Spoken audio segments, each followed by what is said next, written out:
I was wrong about Google. Google isn't just one of the most important companies of the AI era, it's also one of the most undervalued. Discounted cash flow models like Simply Wall Street's peg the fair value of Google stock at $270 per share, which means it should be priced 40% higher than it is today. And in this episode, I'll break down their aggressive plans to dominate multiple AI industries, how it's going so far, and why Google may not be as easy to disrupt as Wall Street thinks. Your time is valuable, so let's get right into it. First things first, I owe you an apology. Actually, I owe you two. At the start of each year, I put out a list of my top stocks to get rich without getting lucky, and I adjust the order of the list as news and earnings come out.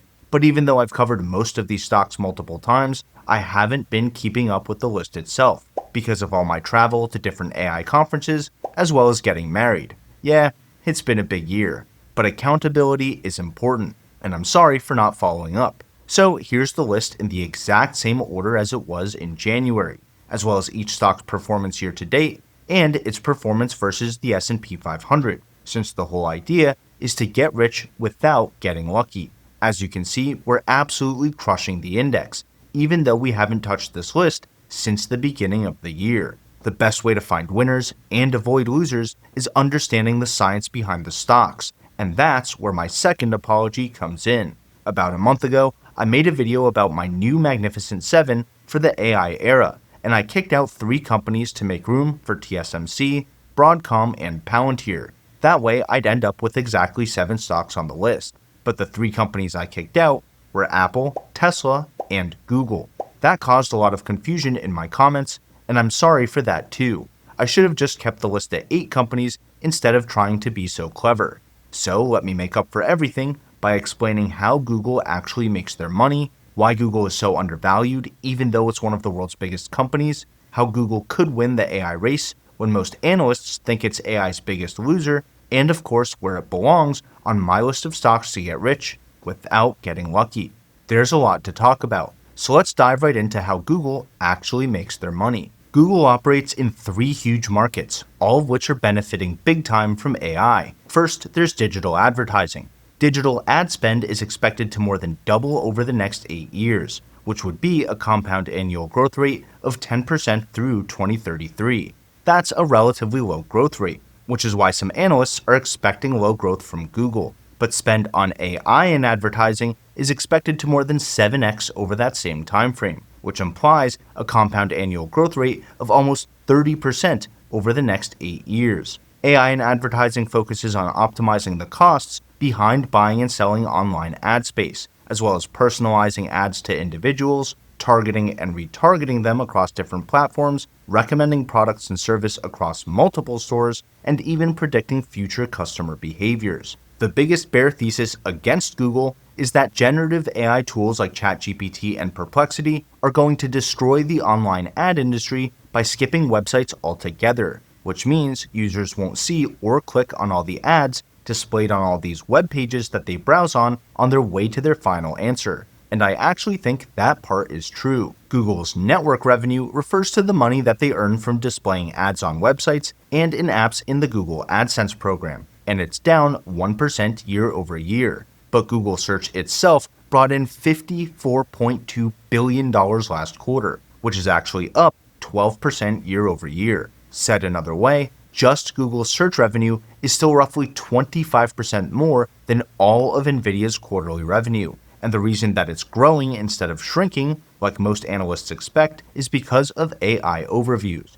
Google pulled off 3 back-to-back miracles when it comes to AI overviews. First, Gemini's engineers were able to lower the cost of inference by about 90% over the last 18 months. While AI overviews still cost Google around 4 to 10 times more than a traditional search, that cost will continue to drop with new generations of Google's custom TPU chips and by serving more searches with smaller and more efficient Gemini models. Second, they were able to keep the monetization rate the same, meaning AI overviews generate the same amount of revenue per 1,000 searches by displaying sponsored results and integrated ads, even though the user experience is fundamentally different from traditional search. And the third miracle is that Google actually increased user satisfaction and engagement since complex queries are getting answered faster and with more detail than traditional search results could offer. Over 2 billion monthly active users in over 200 countries use AI overviews today. That's more than the populations of China and the United States put together. And that's just search. YouTube advertising revenue reached $9.8 billion, growing 13% year over year thanks to AI-powered content recommendation and ad placement algorithms that increase overall watch time and conversion rates. That's huge considering that YouTube has almost twice as much watch time as Netflix on TVs, which is Netflix's most dominant platform by far. On that note, Google's revenue from subscriptions, platforms, and devices grew by 20% year over year, thanks to YouTube TV, YouTube Music, and Google One Cloud Storage as more and more people use Google as their one-stop shop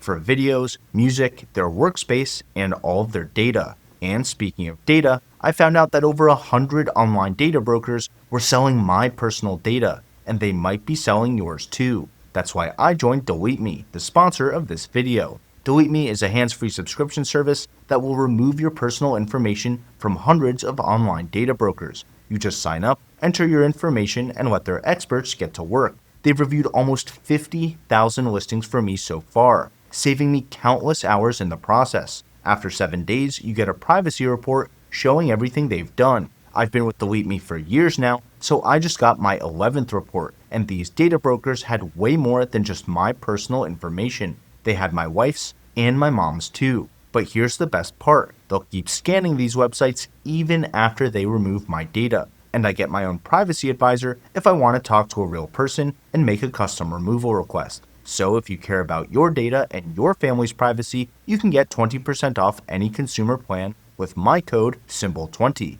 by going to joindeleteme.com/symbol20 or with my link in the description. And a big thank you to Delete Me for supporting the channel and keeping my family's data safe. Alright, so not only is Google's advertising business not getting disrupted by generative AI, it's actually growing because of it. But Google doesn't just have a handle on search and services. They control every layer of the stack, from their custom chips inside their own data centers to powerful foundation models and all the software and service platforms that they can integrate them into. At the hardware level, Google's tensor processing units, or TPUs, are specialized custom chips designed to complement traditional GPUs, not compete with them. Google Cloud was one of the first hyperscalers to integrate NVIDIA's Blackwell Ultra racks and their RTX Pro 6000 server GPUs into their overall hardware portfolio, letting them optimize their server costs and performance for all of the workloads that we just talked about, like AI overviews, content recommendations, and ad personalization.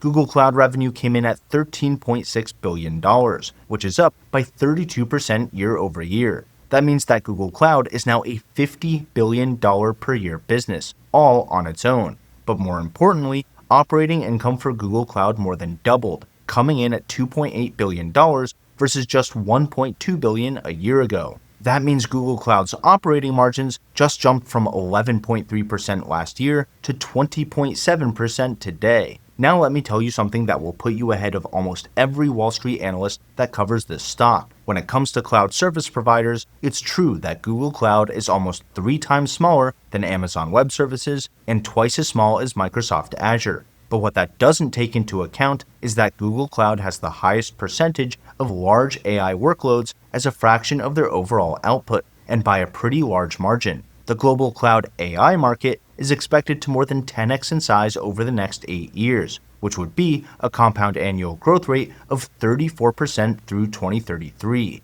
And Google Cloud is in a great position to increase their overall share of this market. In fact, Google Cloud doubled the number of $250 million deals that they signed year over year. And in the first half of 2025, they signed the same number of billion-dollar deals as they did in all of 2024. And just last week, OpenAI announced that it'll use Google Cloud to help power ChatGPT and its APIs, along with Microsoft, CoreWeave, and Oracle. I think that OpenAI partnering with Google is one of the biggest validations Google Cloud could ever get, since ChatGPT is a direct competitor to Google Search and Gemini. This isn't just some symbolic partnership. OpenAI has to optimize a version of their models for every cloud they run on, so that workloads like reinforcement learning, speech to text and text to speech, and multimodal prompts can run as fast and cost as little as possible regardless of the data center powering it. So OpenAI wouldn't go to their direct competitor unless it was the best solution.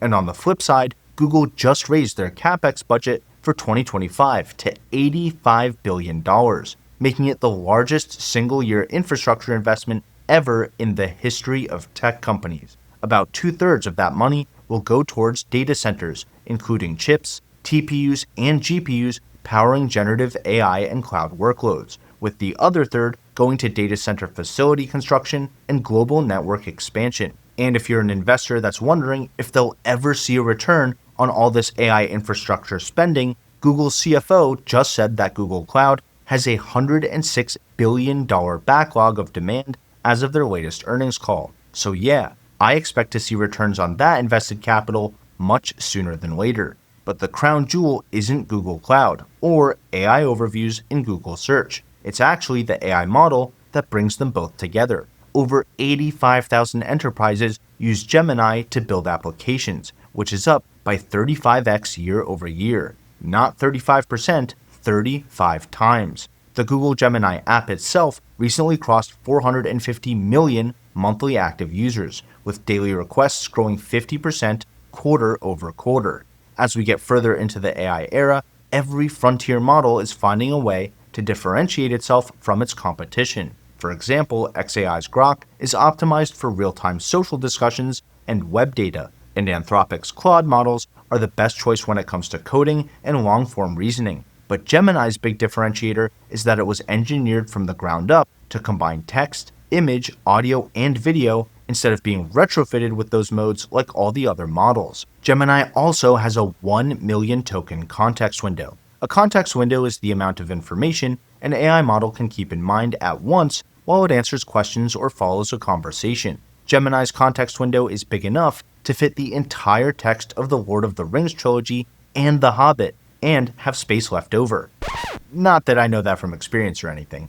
One of the big mistakes that I made as an investor over the last year or two is putting too much weight on which AI models were winning in benchmarks like math and coding, and not enough on real-world applications. Gemini being multimodal from the start and having such a huge context window means that Google is in the perfect position to do what Apple couldn't do with Siri: provide an all-encompassing agentic AI assistant that understands your photos, your files, your calendar and email, your contacts and texts, your movie and music and food preferences, everything it needs to do the things you want the way you want. That's why we're seeing more Android phones with multimodal AI features like circle to search, live translation with text to speech and speech to text, and smart cross-app functions like taking notes across multiple pages or providing text summaries of YouTube videos, real-world applications that people would actually use today. Alright, now that we have all that context, let's talk about what this all means for the stock.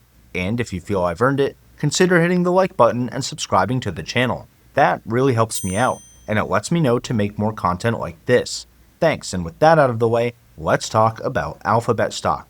I was wrong when I said that Google can't win the AI race because they were too busy playing defense, and they definitely deserve to be in my Magnificent Seven for the AI era. Alphabet isn't just defending its search monopoly with generative AI. They're expanding it. They process more tokens in a single month than most of their competitors do in an entire year, between Google Search's AI overviews, YouTube, and the Gemini app. Gemini is built from the ground up to handle the mountains of data we already send through Google services today, from emails and photos to movies and music, which make it the perfect platform-wide AI assistant across Android, Chrome, and Google Workspace, all powered by their own tech stack. They're spending $85 billion this year to expand their AI infrastructure to help meet over $100 billion in backlog demand for Google Cloud, which is so well positioned to power AI workloads that even their biggest competitor, OpenAI, partnering with them to power ChatGPT. Between everything I covered in this video, all the bleeding-edge AI research going on at Google DeepMind, and the successful scaling of Waymo, I think Alphabet is insanely undervalued, even more than DCF models like Simply Wall Street's are suggesting, which already imply a 40% upside from today's price. As a result, Google's price-to-earnings ratio is around 20, while the rest of its peers have PE ratios closer to 30 or even 40. I don't think all of these tech giants are overvalued. Instead, I think a fair PE ratio for Google should be closer to 30 or even 35 based on their growth, how diversified their business units are, and the insane demand for Google Cloud services. So my plan is to dollar cost average into Google stock even more aggressively after this earnings call, and I'm keeping it near the top of my list of stocks to get rich without getting lucky, even though it's currently my worst performer. In fact, after 7 months, I still feel great about the overall order of this list, and this is why it's so important to understand the science behind the stocks. And if you want to see what else I'm investing in, check out this video next. Either way, thanks for watching, and until next time, this is ticker symbol U. My name is Alex, reminding you that the best investment you can make is in you.